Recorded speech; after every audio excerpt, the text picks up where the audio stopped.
വിശേഷിപ്പിക്കട്ട പലതിനെയും കൊണ്ട് വന്നു കഴിഞ്ഞാൽ, ആ തോട്ട്സിനെയൊക്കെ വന്നു കഴിഞ്ഞാൽ അതൊരു വിഗ്രഹമായിട്ട് മാറപ്പെടുവാനുള്ള സാധ്യതയുണ്ട്. എന്നാൽ ക്രൂശിക്കപ്പെട്ട ക്രിസ്തു, ക്രിസ്തുവിന്റെ ക്രൂശിന്റെ വചനം നമ്മെ വിശുദ്ധീകരിക്കുന്നതാണ്. അത് ഉയരത്തിലെ ചിന്തകളിലേക്ക് വന്നിട്ട് ദൈവികമായ തലങ്ങളിൽ പൂർണ്ണ സമാധാനത്തിൽ നമ്മെ പോയിരിക്കുന്ന സിറ്റുവേഷൻസിൽ ദൈവം നമ്മെ നടത്തുന്നതാണ്. ക്രിസ്തുവിന്റെ പരിജ്ഞാനത്തെ നമ്മൾ വെളിപ്പെടുന്നതാണ്.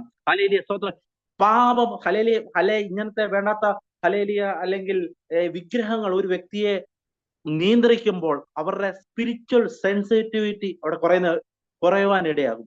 പിന്നെ ഇപ്പം പിന്നെ പാപത്തെ ലൈറ്റായിട്ട് എടുക്കുവാണെങ്കിൽ, അല്ലെ ചില വിഗ്രഹങ്ങളെയൊക്കെ ലൈറ്റായിട്ട് എടുക്കുമ്പോൾ ചിലപ്പോൾ നമുക്ക് അതിനെ സ്ട്രഗിൾ ചെയ്ത് പോരാടി ജയിക്കാൻ ചിലപ്പോൾ കഴിയത്തില്ലായിരിക്കും. ദൈവത്തോടൊപ്പം അവിടെ നമ്മൾ ബ്രോക്കൺനെസ് ആണ് നിൽക്കപ്പെടുന്നത്. ദൈവമേ വിത്തിന്ന് പുറത്തു പറഞ്ഞു വരുവാൻ എന്നെ സഹായിക്കണമേ എന്നുള്ളത്. അല്ലെങ്കിൽ നമ്മൾ അതിനെ ലൈറ്റായിട്ട് എടുക്കുകയാണെങ്കിൽ പിന്നെ വരുന്ന ഒരു മരവിപ്പാണ്. കുഷ്ഠരോഗം വന്നു കഴിഞ്ഞാൽ ഒരു മരവിപ്പുണ്ട്. ഇതുപോലെ മരവിപ്പ് വന്നു കഴിഞ്ഞാൽ ആ ഹൃദയം ഹാർഡനാവും. എന്നാൽ എവിടാ പ്രശ്നം എന്നുള്ളതിനെ പറ്റി അവിടെ ദൈവത്തിന്റെ സന്നിധിയിൽ ബ്രോക്കൺ ആയി ഇരുന്നു കഴിഞ്ഞാൽ ദൈവം സകല മലിനതകളെ മാറ്റി വിശുദ്ധീകരിച്ച്, കർത്താവിന്റെ ഒരു വചനം പുതിയ നിയമത്തിൽ നമുക്ക് കാണപ്പെടുന്നത് ഇങ്ങനെയാണ്: ഞാൻ നിങ്ങളുടെ മേൽ നിർമ്മല ജലം തളിക്കും, ഞാൻ നിങ്ങളിൽ നിന്ന് ആ വാക്യം പിന്നെ എസെക്കിയേൽ, യെരമ്യാവ്, എബ്രായ ലേഖനം ഇതുമായിട്ടെല്ലാം കണക്ട് ചെയ്ത് എഴുതിയിരിക്കുന്നുണ്ട്. അപ്പം എന്താണ് പഴയ നിയമവും പുതിയ നിയമത്തിനുള്ള വ്യത്യസ്തത? അതിനകത്ത് പറയുന്നുണ്ട്, പിന്നെ എസെക്കിയേലിൽ നിന്ന് ഞാൻ ആ വാക്യം ഉദ്ധരിക്കുവാൻ ആഗ്രഹിക്കുന്നു. ഞാൻ നിങ്ങളുടെ മേൽ നിർമ്മല ജലം തളിക്കും, നിങ്ങൾ നിർമ്മലരായി തീരും. എന്നിട്ട് പറയുന്നുണ്ട്, ഞാൻ നിങ്ങളുടെ സകല മലിനതയും സകല വിഗ്രഹങ്ങളെ നീക്കി നിങ്ങളെ നിർമ്മലീകരിക്കും.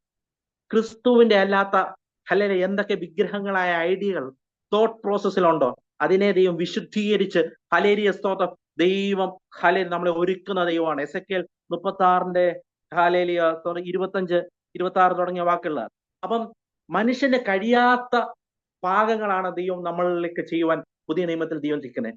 ഞാൻ നിങ്ങൾക്ക് പുതിയ ഹൃദയം തരും. സ്തോത്രം. ഞാൻ നിങ്ങൾക്ക് പുതിയ ആത്മാവിനെ നിങ്ങളുടെ ഉള്ളിലാക്കും.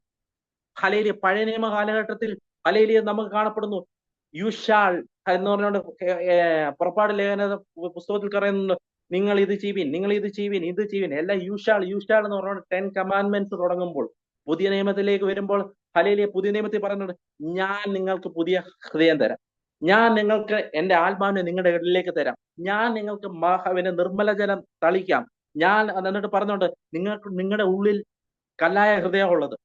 എന്നിട്ട് അവിടെ പറയുന്നുണ്ട്, പുതിയൊരു ആത്മാവിനെ ഞാൻ നിങ്ങളുടെ ഉള്ളിലാക്കും, കല്ലായുള്ള ഹൃദയം ഞാൻ നിങ്ങളുടെ എല്ലാം ദൈവം ഞാനെന്ന് പറഞ്ഞിട്ട് അവിടെ ചെയ്യുന്നു. അതൊക്കെ എസെക്കിയേൽ 36ന്റെ 25ഉം 26ലുമാണ് അതൊക്കെ നമുക്ക് കാണപ്പെടുന്നു. അപ്പം ദൈവത്തിന്റെ രക്ഷയെ നമ്മൾ എപ്പോഴും ആശ്രയിക്കുന്നവരായിരിക്കണം. നമ്മുടെ വിശ്വാസം, ആദ്യ വിശ്വാസം തന്നെ അവസാനത്തോളം മുറുകെ പിടിക്കുവാൻ തക്കോണം. അവിശ്വാസമുള്ള ഒരു ദുഷ്ട ഹൃദയം ഭരിക്കാതിരുന്നാൽ മതി. കർത്താവിൽ ആശ്രയിച്ചു കഴിഞ്ഞാൽ കർത്താവ് രക്ഷിക്കുന്നവനാണ്. കർത്താവ് നമ്മളെ വിശുദ്ധീകരിക്കുവാൻ, നമ്മളെ പൂർണ്ണമായി രക്ഷിക്കാൻ പ്രാപ്തനായ ദൈവമാണ്. സ്തോത്രം. ദൈവത്തിന്റെ ആലോചനകൾ തികവുള്ളതാണ്. അത് ശുദ്ധി ചെയ്ത വചനങ്ങളാണ്. സ്തോത്രം. പിശാച് പല മോഹ വാഗ്ദാനങ്ങൾ കൊണ്ട് നമ്മുടെ ചിന്തകളെ സ്വാധീനിക്കാൻ തുടങ്ങുമ്പോൾ ശുദ്ധി ചെയ്ത വചനത്താൽ നമ്മൾ വിശുദ്ധീകരിക്കപ്പെട്ടു കഴിഞ്ഞാൽ നമ്മുടെ ചിന്തകളെയും തോട്ട് പ്രോസസ്സിനെയും മാത്രമല്ല നമ്മുടെ പ്രാണനെ പോലും ദൈവം വിശുദ്ധീകരിക്കുന്ന ദൈവമാണ്. ആകയാൽ ഈ ദിവസങ്ങളിൽ മേൽ സ്തോത്രം. ഒരിക്കലും നമ്മൾ ക്രിസ്ത്യ ജീവിതത്തെ പാപത്തെ ലൈറ്റായിട്ട് എടുക്കാനല്ല, നമ്മൾ ജയിക്കേണ്ട ഓരോന്നിനെയും ദൈവത്തിന്റെ സന്നിധിയിൽ ബ്രോക്കൺ ആയിട്ട് നിൽക്കുകയാണെങ്കിൽ ദൈവം മരവിപ്പിനെ മാറ്റി. കർത്താവ് പറയുന്നുണ്ട്, കേൾപ്പാൻ ചെവിയുള്ളവൻ കേൾക്കട്ടെ. എന്താണ് അങ്ങനെ പറയുന്നത്? സ്പിരിച്വലായിട്ട് സെൻസ് ചെയ്യാൻ കഴിയാതിരിക്കുന്ന ആൾക്കാരുണ്ട്. അതിപ്പം പറയാം, കേൾപ്പാൻ ചെവിയുള്ളവൻ കേൾക്കട്ടെ എന്ന്. പാപം മൂടിക്കടയുമ്പോൾ പലരുടെയും സ്പിരിച്വൽ സെൻസിറ്റിവിറ്റി എന്ന് പറഞ്ഞാൽ ആത്മാവിൽ പല കർത്താവിനെ പറ്റിയുള്ള ബോധ്യങ്ങൾ തിരിച്ചറിയുന്നതൊക്കെ മങ്ങിപ്പോകും. ഏലിയയുടെ കാലഘട്ടത്തിൽ ദർശനം മങ്ങിപ്പോയിരുന്നു. എന്നാൽ പിന്നീട് വന്നപ്പോൾ ശൗമേൽ ദാൻ മുതൽ ബർശേവ വരെ യഹോവയുടെ വിശ്വസ്ത പ്രവാചകനായിട്ട് കറക്റ്റായിട്ട് അതിനെ ദൈവത്തിന്റെ വെളിച്ചം വെളിപ്പെടുത്തിക്കൊണ്ടിരിക്കുന്നു.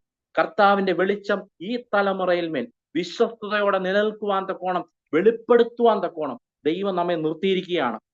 അവിടെ സ്തോത്രം. നമ്മുടെ സ്പിരിച്വൽ സെൻസിറ്റിവിറ്റിയിൽ നമ്മൾ മങ്ങിപ്പോകാനല്ല. കർത്താവ് പറയുന്നത്, ഞാൻ വാതിൽക്കൽ നിന്ന് മുട്ടുന്നു, ആരെങ്കിലും എന്റെ ശബ്ദം കേട്ടാൽ. അപ്പൊ ദൈവ ശബ്ദം പുറപ്പെടുവിക്കുന്നുണ്ട് ആ സഭയോടനുബന്ധിച്ച് വെളിപ്പാട് പുസ്തകത്തില്. പക്ഷെ അത് സെൻസ് ചെയ്യാൻ കഴിയുന്നില്ല. ആരെങ്കിലും ശബ്ദം കേട്ട് തുറന്നാൽ അപ്പം ഈ ദിവസങ്ങളിൽ മേൽ ഹല്ലേലൂയ പാപത്തിന്റെ മേഖലമേൽ ഹല്ലേലൂയ വിഗ്രഹങ്ങളുടെ മേൽമേൽ ജയജീവിതം പ്രാപിച്ചുകൊണ്ട് ദൈവശക്തിയോടെ ഓരോന്നിനെ ഹല്ലേലൂയ തേജസ് ദൈവത്തിൽ കൂടി നമ്മൾ ജയം പ്രാപിച്ചുകൊണ്ട് മുൻപോട്ട് പോകാൻ തക്കണം ഇടയാകുന്നതാണ്. ഇതുപോലെ വിഗ്രഹങ്ങളെ പാപം അങ്ങനെയൊക്കെ ജീവിതത്തിൽ വരുമ്പോൾ അത് ദൈവത്തിൽ നിന്ന് സെപ്പറേറ്റ് ചെയ്യുന്നത്. നമ്മൾ ദൈവത്തിനെ നമ്മുടെ ഇടയിലോട്ട് അത് കയറി വരുന്നത്. എന്നാൽ ഹല്ലേലൂയ ക്രിസ്തു യേശുവിന്റെ രക്ഷയിൽ ആശ്രയിക്കുകയാണെങ്കിൽ ദൈവം അതിൽ നിന്ന് പുറത്തെടുത്തിട്ട് ഹല്ലേലൂയ പുതിയ ഹൃദയം തരുന്നു. ഹല്ലേലൂയ ദൈവത്തിന്റെ ആത്മാവിനെ തന്നിട്ട് ദൈവത്തിന്റെ ലെവലിൽ ജീവിക്കാൻ നമ്മുടെ കല്ലായ ഹൃദയത്തിന് കഴിയത്തില്ലെന്ന് ദൈവത്തിന് അറിയാം. നമ്മുടെ ശക്തി കൊണ്ടും കഴിയത്തില്ലെന്ന് പറയാം. അറിയാം ദൈവത്തിന്. അതിനു വേണ്ടിയിട്ട് ദൈവത്തിന്റെ സിസ്റ്റം ഇങ്ങോട്ട് തരുന്നത്.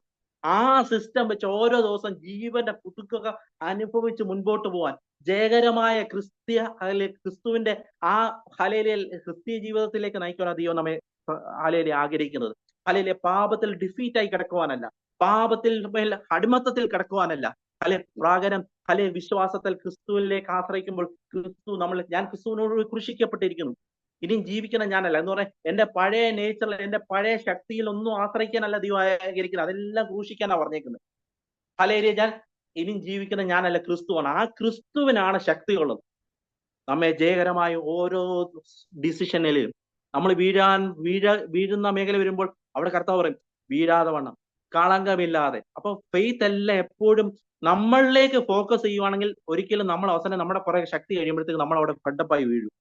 പക്ഷെ നമ്മുടെ ഫെയ്ത്ത് എപ്പോഴും, നമ്മുടെ നങ്കൂരം എപ്പോഴും, പ്രത്യാശ എപ്പോഴും ക്രിസ്തു കേന്ദ്രീകൃതമാണെങ്കിൽ, ദൈവ കേന്ദ്രീകൃതമാണെങ്കിൽ ഹല്ലേലൂയ നമ്മുടെ വിശ്വാസം അവിടെ ഉറപ്പുള്ളതായി തീരും. അത് നമ്മുടെ ആത്മാവിന്റെ നങ്കൂരം എവിടാണ് ഇരിക്കുന്നത്, പ്രത്യാശ ആ നങ്കൂരം എങ്ങോട്ടാണ് ഇരിക്കുന്നത്, അത് ക്രിസ്തുവിൽ കേന്ദ്രീകരിക്കുവാൻ തക്കോണം ഈ ദിവസം ദൈവം നമ്മെ സഹായിക്കട്ടെ. അല്പനേരം നമ്മൾ ഓരോരുത്തരും ദൈവസന്നിധിയിലായിരിക്കാൻ തക്കോണം ദൈവം നമ്മെ സഹായിച്ചല്ലോ. ഈ ദിവസങ്ങളിൽ ഇനി വരും കാലഘട്ടത്തിൽ മേൽ നമ്മുടെ ഓരോ ഫെലോഷിപ്പിൽ കൂടി ഹല്ലേലൂയ ദൈവത്തിന്റെ കൃപയും സാന്നിധ്യം അനുഭവിക്കാൻ ദൈവം നമ്മെ സഹായിക്കട്ടെ. ഇപ്പോൾ പ്രാർത്ഥിക്കാൻ വേണ്ടിയിട്ട് ലോറൻസ് അങ്കിളിനെ ക്ഷണിക്കും.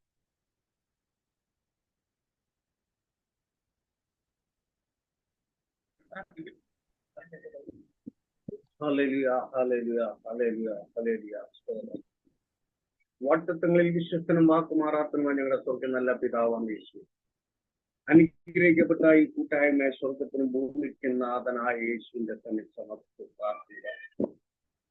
കേട്ടതായ വചനങ്ങളും കേട്ടതായ ഓരോരോ സാക്ഷ്യങ്ങളും കർത്താവെ ഒരു സാക്ഷി മറ്റൊരു സാക്ഷി ഉളവാക്കാൻ പിതാവിന്റെയും പുത്രന്റെയും പരിശുദ്ധാത്മാവിന്റെയും തന്നെ സമർപ്പിക്കുമ്പോൾ ഏഴകളായ ഞങ്ങളെ ഇന്ന് രാത്രി കാലം കർത്താവ് അവിടുത്തെ ദൃഷ്ടിയിൽ വച്ചിരിക്കാൻ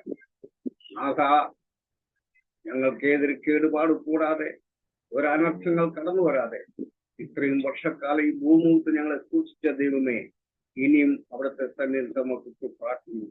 ഈ കൂട്ടായ്മയിൽ ഇന്ന് കൂടിയ എല്ലാ സഹോദരന്മാരിൽ ദൈവത്തിന്റെ തന്നെ സമർപ്പിച്ച് പ്രാർത്ഥിക്കുന്നു.